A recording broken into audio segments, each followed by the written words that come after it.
Bien le bonjour, dans cette courte vidéo, je vais vous présenter un système de transmission du mouvement, c'est-à-dire le système de roue dentée.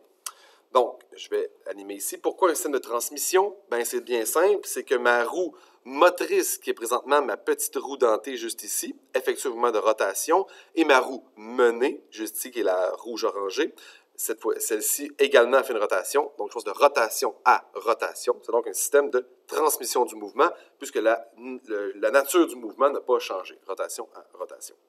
Observez bien cependant que ma roue dentée motrice tourne dans le sens horaire et ma roue dentée menée tourne dans le sens anti-horaire.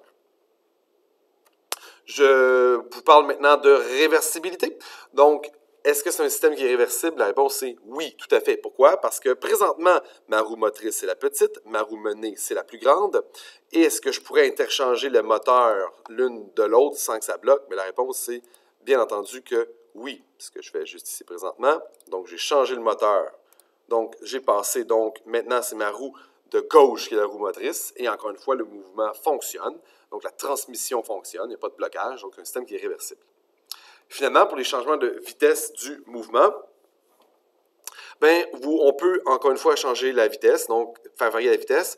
Vous voyez ici ma roue, je vais le stopper, ma roue motrice a 17 dents et ma roue menée en a 1, 2, 3, 4, 5, 6, 7, 8, 9.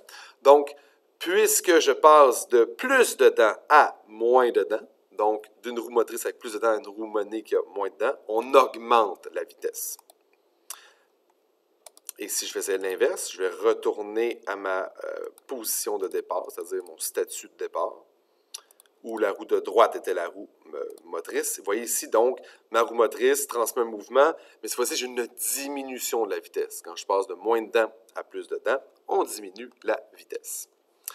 On retrouve des systèmes de roues dentées dans un paquet d'exemples de la vie courante, à commencer par exemple par les montres, les horloges. D'ailleurs, je vous ai mis le lien vers une autre vidéo qui vous montre en gros comment fonctionne une horloge avec les différents roues dentées qu'on retrouve à l'intérieur.